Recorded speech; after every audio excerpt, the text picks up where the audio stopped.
Colour ಟ್ಯಾಕೇಜ್ ವೀಕ್ಷಕರೆಲ್ಲರಿಗೂ ಜೈ ಶ್ರೀನಿವಾಸನ್ ಗುರುಜಿಯ ಹೃದಯಪೂರ್ವಕವಾದ ನಮಸ್ಕಾರಗಳು. ವೀಕ್ಷಕರೇ, ತಮ್ಮೆಲ್ಲರಿಗೂ ದ್ವಾದಶ ರಾಶಿಗಳ ರಾಶಿಫಲ ಗುರು ಬದಲಾವಣೆ 2026 ಕಾರ್ಯಕ್ರಮಕ್ಕೆ ಸ್ವಾಗತ ಸುಸ್ವಾಗತ. ಗುರು ಬ್ರಹ್ಮ ಗುರು ವಿಷ್ಣು ಘರರ ದೇವೋ ಮಹೇಶ್ವರ ಗುರು ಸಾಕ್ಷಾತ್ ಪರಬ್ರಹ್ಮ ತಸ್ಮೈ ಶ್ರೀ ಗುರವೇ ನಮಃ. ಜೈ ಸಿದ್ಧಿವಿನಾಯಕ, ಜೈ ಶರಬೇಶ್ವರ, ಜೈ ಮಹಾಕಾಳಿ, ಜೈ ಮಹಾವತಾರ್ ಬಾಬಾ, ಜೈ ಕಾದ್ರಿ ಲಕ್ಷ್ಮೀ ನರಸಿಂಹ, ಜೈ ಶ್ರೀಕೃಷ್ಣ, ಜೈ ಹನುಮಾನ್, ಜೈ ಶ್ರೀರಾಮ್, ಜೈ ಶ್ರೀರಾಮ್, ಜೈ ಶ್ರೀರಾಮ್. ಆರಾಮಾಗಿದ್ದೀರಾ, ಹುಷಾರಾಗಿದ್ದೀರಾ ಸ್ನೇಹಿತರೆ? ಇವತ್ತು ನಾವು ಮಾತಾಡೋಕೆ ಕೊಟ್ಟಿರ್ತಕ್ಕಂಥ ವಿಷಯ ಅಂದರೆ 2/6/2026 ಮಂಗಳವಾರ ಸೂರ್ಯೋದಯ ಅಪ್ರಾಕ್ಸಿಮೇಟ್ಲಿ ಟೈಮ್ ತೊಗೊಂಡಿದ್ದೀವಿ. ಗುರು ಬದಲಾವಣೆ ಮಿಥುನ ರಾಶಿಯಿಂದ ಕರ್ಕಟಕ ರಾಶಿಗೆ. ಸೊ ಹೇಗಿರುತ್ತೆ ರಾಶಿಫಲ ಧನುರ್ ರಾಶಿಯವರಿಗೆ ಅನ್ನೋದ್ರ ಬಗ್ಗೆ ಮಾತಾಡೋಕೆ ಕೊಟ್ಟಿದ್ವಿ. ಈ ಕೂಡಲೇ ತಾವೆಲ್ಲ ಕಲರ್ ಟ್ಯಾಕೇಜ್ ಚಾನಲ್ನ ಸಬ್ಸ್ಕ್ರೈಬ್ ಮಾಡಿ, ಲೈಕ್ ಮಾಡಿ, ವಿಡಿಯೋಗಳನ್ನ ಶೇರ್ ಮಾಡಿ, ತಪ್ಪದೇ ಕಮೆಂಟ್ ಮಾಡಿ ಅಂತ ಹೇಳ್ತಾ ವಿಡಿಯೋ ಒಳಗೆ ಹೋಗೋಣವಾ, ಬನ್ನಿ. ಧನುರ್ ರಾಶಿಗೆ ಈ ಗುರು ಬದಲಾವಣೆ ಬಂದು ಒಂದು 50-50 ಅಂತ ಹೇಳ್ಬೋದು. ಆನ್ ಆ್ಯಂಡ್ ಅವರೇಜ್ ಒಂದು 60%, ಒಂದು 40% ಪ್ರಾಬ್ಲಮಲ್ಲಿ ಸಿಕ್ಕಾಕೊಳ್ತಾರೆ. ಆದರೂ ಕೂಡ ಸೆಕೆಂಡ್ ಕ್ಲಾಸ್ ಫಸ್ಟ್ ಕ್ಲಾಸಲ್ಲಿ ಇದ್ದಾರೆ. ಪ್ಲಸ್ ಪಾಯಿಂಟ್ ಒಂದೆರಡು ಹೇಳ್ತೀನಿ ನೋಡಿ. ಇವರಿಗೆ ಧನುರ್ ರಾಶಿಗೆ ಪೂರ್ವ ಪುಣ್ಯಾಧಿಪತಿ ಬಂದು ಯಾರು ಪಂಚಮ ಸ್ಥಾನಾಧಿಪತಿ ಅಂದರೆ ಮಂಗಳ ಗ್ರಹ. ಮಂಗಳ ಗ್ರಹ ಸ್ವಂತ ಮನೇಲಿದೆ ಅಂದರೆ ಪೂರ್ವ ಪುಣ್ಯ ಇದೆ ಅಂತಾಯಿತು. ನಮಗೆ ಬೇಕಾಗಿರೋದೇ ಅದೇ ತಾನೇ, ಪೂರ್ವ ಪುಣ್ಯ ದಾನ ಧರ್ಮನೇ ನಮ್ಮನ್ನು ಕಾಪಾಡೋದು. ಹಣ ಬೇಕು, ಹಣ ಕಾಂಚಾಣ, ಅದಿದ್ದರೆ ಏನು ಬೇಕಾದ್ರೂ ಕೆಲಸ ಸಾಧನೆ ಮಾಡ್ಬೋದು. ಧರ್ಮಂ ತಲೈ ಕಾಕ್ಕುಮ್ ಅಂತ, ಧರ್ಮ ತಲೆ ಉಳಿಸುತ್ತಂತೆ. ಅದರಿಂದ ದಾನ ಧರ್ಮ ಪೂರ್ವ ಪುಣ್ಯ ನಮ್ಮನ್ನು ಕಾಪಾಡುತ್ತೆ. ಪೂರ್ವ ಪುಣ್ಯಾಧಿಪತಿ ಬಲವಾಗಿರೋದ್ರಿಂದ ಇವರಿಗೆ ಈ ವರ್ಷ ಅದೇನೇ ಟ್ರಬಲ್ ಬಂದರೂ ಕೂಡ ಈಚೆ ಬರ್ತಕ್ಕಂಥ ಯೋಗ ಕೊಟ್ಟೇ ಕೊಡ್ತಾನೆ. ಹಣಕಾಸಿನ ತೊಂದರೆ ಅಂತೂ ಖಂಡಿತವಾಗ್ಲೂ ಯಾವ ಕಾರಣಕ್ಕೂ ಬರೋಲ್ಲ, ಚೆನ್ನಾಗಿರ್ತಾರೆ. ಇನ್ನೊಂದು ಪ್ಲಸ್ ಪಾಯಿಂಟ್ ಇವರಿಗೆ ಏನು ಅಂತ ಹೇಳಿದ್ರೆ, ರಾಶ್ಯಾಧಿಪತಿ ಗುರು, ಆಮೇಲೆ ಚತುರ್ಥ ಸ್ಥಾನಾಧಿಪತಿ ಗುರು. ರಾಶ್ಯಾಧಿಪತಿ ಗುರು, ಚತುರ್ಥ ಸ್ಥಾನಾಧಿಪತಿ, ಸುಖ ಸ್ಥಾನಾಧಿಪತಿ ಅಂತಲೂ ಕರೀತಾರೆ, ವಿದ್ಯಾಸ್ಥಾನ ಅಂತಲೂ ಕರೀತಾರೆ. ಅದರ ಅಧಿಪತಿ ಗುರು ಬಂದು 8ನೇ ಮನೆಯಲ್ಲಿದ್ದಾರೆ. ಎಲ್ಲರೂ 8ನೇ ಮನೆ ಅಂದಿದ ತಕ್ಷಣ ಮತ್ತೆ ದುಸ್ಥಾನ 6, 8, 12 ಆಗಲ್ಲ ಅಂತ. ಆದರೆ ಇಲ್ಲಿ ಉಚ್ಚ ಸ್ಥಿತಿಯಲ್ಲಿ ಗುರು ಇರೋದರಿಂದ ಇವರಿಗೆ ನಾನು ಹೇಳಿದ್ದು 60% ಒಳ್ಳೆಯದು, ಒಂದು 40% ಕೆಟ್ಟದ್ದು ಅಂತ.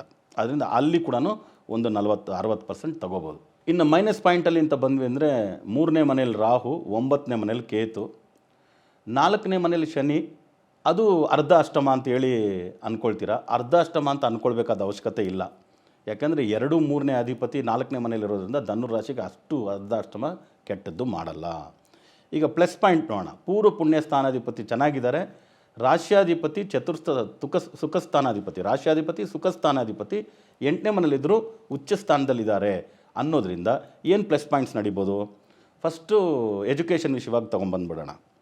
ಎಜುಕೇಷನಲ್ಲಿರ್ತಕ್ಕಂಥವ್ರಿಗೆ ಸ್ವಲ್ಪ ಸ್ಲೋ ಡೌನ್ ಆಗ್ಬೋದು. ಎಜುಕೇಷನ್ ಅಂದರೆ ಪರ್ಸೆಂಟೇಜ್ ವೈಸಲ್ಲಿ ಇವರು ಎಲ್ಲರೂ 90-95% ಎಲ್ಲ ಇರೋರು ಒಂದು 75-80ಕ್ಕೆ ಬರ್ಬೋದು. ಒಂದು 10-20% ಡ್ರಾಸ್ಟಿಕ್ ಪರ್ಸೆಂಟೇಜ್ ಬರ್ಬೋದು. ಆದ್ದರಿಂದ ಸ್ವಲ್ಪ ಪ್ರಯತ್ನ ಹೆಚ್ಚಿಸ್ಕೊಳ್ಳಿ. ಅದು 4ನೇ ಮನೇಲಿ ಶನಿ ಇರೋದರಿಂದ. ಅದು ಬಿಟ್ಟು ಗುರು ಬಂದು ಉಚ್ಚ ಸ್ಥಿತಿಯಲ್ಲಿರೋದ್ರಿಂದ ನೆಗೆಟಿವಿಟಿ ಬರಲ್ಲ. ಸೊ ಇದು ಬಿಟ್ಟು ಎಜುಕೇಷನ್ ಬಿಟ್ಟು ಕೆರಿಯರ್ಗೆ ಅಂತ ಹೋದ್ವಿ ಅಂದರೆ, ಕೆರಿಯರ್ ಅಂತ ಹೇಳ್ತಕ್ಕಂಥದ್ದು 10ನೇ ಅಧಿಪತಿ ಬಂದು ಬುಧ ಬಂದು 7ನೇ ಮನೇಲಿ ಸ್ವಂತ ಮನೇಲಿದ್ದಾನೆ. ಅದರಿಂದ ಕೆಲಸಗಳಲ್ಲಿ ಒಳ್ಳೆಯದಾಗತ್ತೆ. ಮಾಡ್ತಕ್ಕಂಥ ಕೆಲಸ ಕಾರ್ಯದಲ್ಲಿ ಪ್ರಮೋಷನ್ಸ್ ಎದುರು ನೋಡ್ಬೋದು. ಸೊ ಇದ್ರ ಜೊತೆಗೆ ಪ್ರೈವೇಟ್ ಸೆಕ್ಟ್ರಲ್ಲಿ ಕೆಲಸ ಮಾಡ್ತಕ್ಕಂಥವ್ರು, ಬಿಸ್ನೆಸ್ ಮಾಡ್ತಿರ್ತಾರಲ್ಲ, ಪ್ರೈವೇಟ್ ಸೆಕ್ಟರ್ ಬಿಟ್ಟು ಬಿಸ್ನೆಸ್ ಮಾಡ್ತಿರ್ತಕ್ಕಂಥವ್ರು, ವ್ಯಾಪಾರಸ್ಥರಿಗೆ ಮಾತ್ರ ಭಾರಿ ಒಳ್ಳೆಯದಾಗೋ ಚಾನ್ಸಸ್ ಉಂಟು. ಅದು ಎಲ್ಲ ರೀತಿ ವ್ಯಾಪಾರದಲ್ಲಿ ಇವತ್ತು ವೆರೈಟೀಸ್ ಆಫ್ ವ್ಯಾಪಾರ. ಅದರಿಂದನೇ ನಾನು ಅದು ವ್ಯಾಪಾರಕ್ಕೆ ಅಂತ ಹೇಳುವಾಗ ಎಸ್ಪೆಷಲಿ ತರಕಾರಿ ಮಾರೋರಿಂದ ಹಿಡಿದು ಬಂಗಾರ, ಬೆಳ್ಳಿ, ವಜ್ರ ಮಾರೋರ್ವರೆಗೂ ವ್ಯಾಪಾರಸ್ಥರಿಗೆ ಚೆನ್ನಾಗಿರುತ್ತೆ. ಈವನ್ ಲ್ಯಾಂಡ್ ಬೈಯಿಂಗ್, ಸೆಲ್ಲಿಂಗ್ ಎಲ್ಲ ಚೆನ್ನಾಗಿರುತ್ತೆ. ಸೊ ಬುಧ ಮತ್ತು ಶುಕ್ರನನ್ನು ಚಂದ್ರ ನೋಡ್ತಿರೋದ್ರಿಂದ, ಚಂದ್ರ ಬಂದು ಒಂದು ಸ್ವಲ್ಪ ಒಂಥರ ಮಾಯಾಗ್ರಹ. ಅದು ಓಕೆ, ಸ್ವಲ್ಪ ಮರ್ಮವಾಗಿರ್ತಕ್ಕಂಥದ್ದು. ಪೌರ್ಣಮಿಗೆ ಆಕಾಶ ಫುಲ್ಲು ಎದ್ದು ಕಾಣುತ್ತೆ, ಅಮಾವಾಸ್ಯೆಗೆ ಕಾಣದೆ ಹೋಗ್ಬಿಡುತ್ತೆ. ಆ ಥರ ಬುಧ ಶುಕ್ರ ನನ್ನ ಚಂದ್ರ ನೋಡ್ತಿರೋದ್ರಿಂದ ನಿಮಗೆ ಲ್ಯಾಂಡ್ ಬೈಯಿಂಗ್ ಸೆಲ್ಲಿಂಗಲ್ಲಿ, ಆಮೇಲೆ ಪ್ರಾಪರ್ಟಿ ಬೈಯಿಂಗ್ ಸೆಲ್ಲಿಂಗಲ್ಲಿ ಕೆಲವು ರೀತಿ ಮೋಸ ಆಗೋ ಚಾನ್ಸಸ್ ಉಂಟು. ಅದರಿಂದ ಸ್ವಲ್ಪ ಹುಷಾರಾಗಿರಿ. ನೀವು ಸಣ್ಣ ಕೆಲಸ ಮಾಡ್ತಿರ್ತಕ್ಕಂಥವ್ರು 10 ರೂಪಾಯಿ ಬಂಡವಾಳ ಇಟ್ಕೊಂಡಿರ್ತೀರಿ ಅಂದರೆ 100 ರೂಪಾಯಿ ಬಂಡವಾಳ ಎಲ್ಲಾದರೂ ಬೇರೆ ಕಡೆಯಿಂದ ತೊಗೊಂಬಂದು ಹಾಕಿ ಮಾಡೋಣ ಅನ್ನೋ ಧೈರ್ಯ ಕೊಡ್ತಾನೆ 3ನೇ ಮನೇಲಿ ರಾಹು. ಆದರೆ ಸಹೋದರ ಸ್ಥಾನದಲ್ಲಿ ರಾಹು ಇರೋದ್ರಿಂದ ಅಣ್ಣ ತಮ್ಮಂದಿರಿಗೆ ಅರಿಷ್ಟ ತೊಂದರೆ ಆಗಬಹುದು. ಅದರಿಂದ ಅಣ್ಣ ತಮ್ಮಂದರು ದಾಯಾದಿಗಳಾಗಿದ್ದರೆ, ಅದೇ ಚಿಕ್ಕಪ್ಪ ದೊಡ್ಡಪ್ಪನ ಮಕ್ಕಳಾಗಿದ್ದರೆ ಪರವಾಗಿಲ್ಲ, ಕೋರ್ಟ್ ಕೇಸ್ಗೆಲ್ಲ ಹೋಗಿ. ಸ್ವಂತ ಅಣ್ಣ ತಮ್ಮಂದ್ರ ಜೊತೆ ಏನಕ್ಕೆ ಹೋಗ್ತೀರಾ? ಅದನ್ನು ಅಲ್ಲಿ ಕಾಂಪ್ರಮೈಸ್ ಮಾಡ್ಕೊಳ್ಳೋದು ಉತ್ತಮ. ಅದೇ ರೀತಿ ಭಾಗ್ಯಸ್ಥಾನದಲ್ಲಿ ಕೇತು ಇರೋದ್ರಿಂದ ಗೌಪ್ಯವಾದಂಥ ಭಾಗ್ಯಗಳು ನಿಮಗಿತ್ತು ಅಂದರೆ ಅದು ಬರುತ್ತೆ. ಗೌಪ್ಯವಾದಂಥ ಭಾಗ್ಯಗಳು ಅಂತ ಹೇಳಿದ್ರೆ ಲಾಟ್ರಿ ಟಿಕೆಟು ಆಗ್ಬೋದು. ಓಕೆ, ಯಾರೋ ನಿಮ್ಮ ರಿಲೇಟಿವಲ್ಲಿ ಯಾರೋ ಪ್ರಾಪರ್ಟಿ ಎಲ್ಲ ನಿಮಗೆ ಕೆಲವರೆಲ್ಲ ಅವ್ರಿಗೆ ಮಕ್ಕಳಿರಲ್ಲ, ನಿಮಗೆಲ್ಲ ಪ್ರಾಪರ್ಟಿ ಕೊಡಬೇಕು ಅಂತ ಇರ್ತಾರಲ್ಲ, ಅವರೆಲ್ಲ ಪ್ರಾಪರ್ಟಿ ಗೌಪ್ಯವಾಗಿ ನೀವು ಎಕ್ಸ್ಪೆಕ್ಟೇ ಮಾಡಿರಲ್ಲ, ಅವರು ನನ್ನ ಪ್ರಾಪರ್ಟಿ ನೀನೇ ಇಟ್ಕೊಳ್ಳೋ ಅಂತೇಳಿ ವಿಲ್ ಮಾಡ್ಬೋದು, ಬರದೇ ಕೊಟ್ಬಿಡ್ಬೋದು, ರಿಜಿಸ್ಟ್ರು ಮಾಡಿಕೊಡ್ಬೋದು. ಇದೆಲ್ಲ ಚಾನ್ಸಸ್ ಇದೆ. ಇದು 9ನೇ ಮನೆಯಲ್ಲಿ ಗೌಪ್ಯದಲ್ಲಿ ಕೇತು ಅಂತ, ಗೌಪ್ಯ ಭಾಗ್ಯ ಅದು.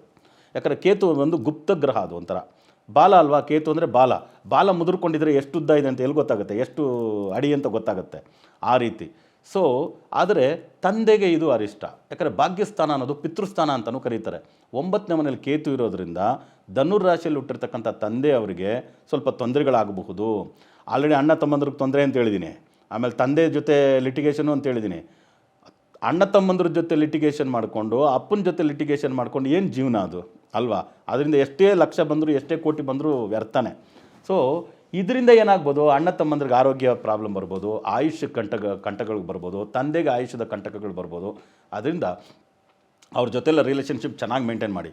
ಅದರಲ್ಲಿ ಅಪ್ಪ ಅಣ್ಣ ತಮ್ಮ ಎಲ್ಲರೂ ಫ್ಯಾಮಿಲಿ ಬಿಸ್ನೆಸ್ ಅಂತ ಒಂದು ಕಂಪನಿ ಮಾಡಿರ್ತೀರಿ, ಅದರಲ್ಲಿ ಎಲ್ಲರೂ ಪಾರ್ಟ್ನರ್ ಆಗಿರ್ತೀರಿ. ಆ ಥರ ಇರುವಾಗ ಇನ್ನೂ ಜಾಗ್ರತೆಯಿಂದ ಇರಬೇಕು ಧನುರಾಶಿಯವರು.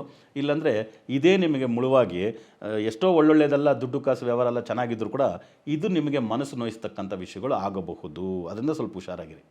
ಈ ವರ್ಷ ಮದುವೆಗೆ ನನ್ನ ಪ್ರಕಾರ ಬುಧ ಶುಕ್ರ 7ನೇ ಮನೆಯಲ್ಲಿ ಇರೋದ್ರಿಂದ, ಚಂದ್ರ ನೋಡ್ತಿರೋದ್ರಿಂದ ಈ ವರ್ಷ ಮದುವೆಗೆ ಸ್ವಲ್ಪ ಪೋಸ್ಟ್ಪೋನ್ ಮಾಡಿಕೊಂಡ್ರೆ ಒಳ್ಳೆಯದು. ಇಲ್ಲ ಭಾರಿ ಒಳ್ಳೆ ಸಂಬಂಧ ಇದೆ, ನಮಗೆ ಡಬಲ್ ಚೆಕಪ್ ಮಾಡಿ ನೋಡಿದ್ದೀವಿ, ಆಮೇಲೆ ಏಜ್ ಬೇರೆ ಬಾರಾಗ್ತಾ ಇದೆ ಅಂದರೆ ಡಬಲ್ ಚೆಕಪ್ ಮಾಡಿ ಮದುವೆಗೆ ಹೋಗ್ಬೋದು. ಮಕ್ಕಳಿಗೆ ಅಂತ ಎದುರು ನೋಡ್ತಿರ್ತಕ್ಕಂಥವ್ರಿಗೆ ನ್ಯಾಚುರಲ್ ಆಗಿ ಮಕ್ಕಳಾಗೋ ಚಾನ್ಸಸ್ ಉಂಟು. ಯಾಕಂದರೆ ಪೂರ್ವ ಪುಣ್ಯಾಧಿಪತಿ ಪೂರ್ವ ಪುಣ್ಯ ಸ್ಥಾನದಲ್ಲೇ ಇದ್ದಾನಲ್ಲ ಮಂಗಳ ಗ್ರಹ, ಅದರಿಂದ ಮಕ್ಕಳಾಗ್ತಕ್ಕಂಥ ಯೋಗ. ಇನ್ ಕೇಸ್ ಕೆಲವರೆಲ್ಲ IVF ಸೆರೆಗಸ್ ಏನೇನೋ ಪ್ಲ್ಯಾನ್ ಇದೆ ಈಗ, ಆ ಥರದಕ್ಕೆ ಲಕ್ಷಾಂತರ ರೂಪಾಯಿ ಖರ್ಚಾಗುತ್ತೆ, ಆದರೂ ಕೂಡ ಅದಕ್ಕೆ ಹೋಗ್ಬೋದು. ಮಕ್ಕಳಾಗ್ತಕ್ಕಂಥ ಯೋಗ ಇದೆ. ಸೊ ಫಿನಾನ್ಷಿಯಲ್ ರಿಲೇಟೆಡಲ್ಲಿ ಪ್ರಾಬ್ಲಮೇ ಬರಲ್ಲ ಅಂತ ಹೇಳಿದ್ದೆ. ಸೊ ಅದರಿಂದ ರಾಜಕೀಯ ಅಲ್ಲೋಲ ಕಲ್ಲೋಲ, ರಾಜಕೀಯ ಅಸ್ಥಿರತೆ, ಸೊ ಸರ್ಕಾರಗಳ ಅಸ್ಥಿರತೆ, ಇವೆಲ್ಲವೂ ಕೂಡ ಇವಾಗ ಕಾಣಿಸ್ತಾ ಇದೆ ನಮಗೆ. ಅದು ಸಿಂಹರಾಶಿಯಲ್ಲಿ ಕೇತು ಇರೋದ್ರಿಂದ ಗೌರ್ಮೆಂಟ್ ಸರ್ವೆಂಟ್ ಸ್ವಲ್ಪ ಹುಷಾರಾಗಿರಿ, ಇಲ್ಲಾಂದರೆ ನಿಮ್ಮ ಮೇಲೆ ನೋಟಿಸಸ್ಸು ಎನ್ಕ್ವೈರಿ ಇದೆಲ್ಲ ಬರ್ಬೋದು. ಸೊ ಎಲ್ಲ ಫೀಲ್ಡ್ನು ಟಚ್ ಮಾಡಿದ್ದೀವಾ. ಆಮೇಲೆ ಧನುರಾಶಿಯವ್ರಿಗೂ ಇನ್ನೊಂದು ಪ್ಲಸ್ ಪಾಯಿಂಟ್ ಏನು ಗೊತ್ತಾ, ಬುಧ ಶುಕ್ರ ಲಕ್ಷ್ಮೀನಾರಾಯಣ ಯೋಗನೇ. ಚಂದ್ರ ನೋಡಿದಾಗ, ಚಂದ್ರ ಶುಕ್ರ ಚಂದ್ರ ಬುಧನನ್ನು ನೋಡಿದಾಗ ಸಿನಿ ಫೀಲ್ಡಲ್ಲಿ ಯಾರು ಇರ್ತಾರೋ ಅವ್ರಿಗೊಂದು ಜಾಕ್ಪಾಟ್ ಇದೆ ರೀ. ಅಂದರೆ ಸಿನಿ ಫೀಲ್ಡು, ಕ್ಯಾಮ್ರಾ, ಕಾಸ್ಟ್ಯೂಮು, ಏನೇನು cine related producers, okay, actor actress, ಇವ್ರಿಗೆಲ್ಲ ರೆಮ್ಯುನರೇಷನು ಇವರೇ ಅಂದ್ಕೊಳ್ಳದೆ 2ರಷ್ಟು 3ರಷ್ಟು ಸಿಗೋ ಚಾನ್ಸಸ್ ಎಲ್ಲ ಸಿನಿ ಫೀಲ್ಡಲ್ಲಿರ್ತಕ್ಕಂಥವ್ರಿಗೆ. ಧಾರಾವಾಹಿ ಆಗ್ಬೋದು, ಎಲ್ಲ total hole and whole cinema ಆ ರಿಲೇಟೆಡಲ್ಲಿ ವರ್ಕ್ ಮಾಡ್ತಕ್ಕಂಥವರಿಂದ ಹಿಡಿದು ಎಲ್ಲರಿಗೂ ಒಳ್ಳೆಯದಾಗ್ತಕ್ಕಂಥ ಚಾನ್ಸಸ್ ಉಂಟು. ಇದೆಲ್ಲ ಪ್ರಾಬ್ಲಮಿಂದ ಈಚೆ ಬರಬೇಕು ಗುರುಗಳೇ, ಏನಾದರೂ ಒಂದು ಒಳ್ಳೆ ಉಪಾಯ ಹೇಳಿ ನಮಗೆ. ಆಲ್ಮೋಸ್ಟ್ ನೀವು ಧನುರಾಶಿಯವ್ರಿಗೆ ಹೇಳಿರೋದು ನೋಡಿದ್ರೆ ಒಂದು 60% ಚೆನ್ನಾಗಿದೆ, ಒಂದು 40% ಕಷ್ಟ ಅಂತ ಹೇಳಿದ್ದೀರಾ. 40% ಅನ್ನೋದು ಜಾಸ್ತಿ ಕಷ್ಟ ಅಲ್ವಾ ಅದರಿಂದ ಈಚೆ ಬರೋದಕ್ಕೆ ಅಂತ. ಭಾರಿ ಒಳ್ಳೆ ಗುರುಗಳ ದೇವಸ್ಥಾನ. ಎಲ್ಲರೂ ಕೂಡ ಗಾಣಗಾಪುರ ದತ್ತಾತ್ರೇಯ ಕೇಳಿರ್ತೀರಿ, ನಮ್ಮ ಗುಲ್ಬರ್ಗದ ಹತ್ರ. ಗಾಣಗಾಪುರ ದತ್ತಾತ್ರೇಯ ಗೊತ್ತಿಲ್ಲದಿರೋರು ಕರ್ನಾಟಕದಲ್ಲೂ ಯಾರೂ ಇರಲ್ಲ, ಭಾರತ ದೇಶದಲ್ಲೂ ಯಾರೂ ಇರಲ್ಲ. ಎಲ್ರಿಗೂ ದತ್ತಾತ್ರೇಯ ಅಂದರೆ ಗಾಣಗಾಪುರ ಅಂತಾರೆ. ಆದರೆ ನಾನು ಅದ್ರ ಜೊತೆಗೆ ಇನ್ನೊಂದೆರಡು ಹೇಳ್ತೀನಿ ನೋಡಿ. ನಮ್ಮಲ್ಲಿ ಗುರುಗಳು ಗಾಣಗಾಪುರ ದತ್ತಾತ್ರೇಯದಲ್ಲಿ ಮಧ್ಯಾಹ್ನ ಮಾತ್ರ ಸಿಗ್ತಾರಂತೆ.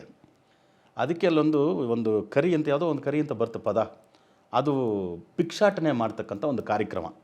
ಭಿಕ್ಷೆ ಮಾಡಿ ತೊಗೊಂಬಂದು ಸಮರ್ಪಿಸ್ಬಿಟ್ಟು ಗಾಣಗಾಪುರದಲ್ಲಿ ಪೂಜೆ ಮಾಡಿಸ್ಕೊಳ್ಳೋದು. ಅದು ಮಧ್ಯಾಹ್ನ ಒಂದು 11:30 12 ಗಂಟೆ ಸುಮಾರಿಗೆ ನಡೆಯೋದು. ಸೊ ನೀವು ಧನುರಾಶಿಯಲ್ಲಿ ಹುಟ್ಟಿದ್ದೀರಾ. ಧನುರ್ ಅಂದರೆ ಗುರು, ರವಿ ಅಂದರೆ ಸೂರ್ಯ, ರವಿವಾರದ ದಿನ ಜೀವಾತ್ಮ ಸಂಯೋಗ ಅಂತ ಉಂಟಾಗುತ್ತೆ. ಅಂದರೆ ಭಾನುವಾರದ ದಿನ ಮಾಡ್ಕೊಂಬಿಡಿ.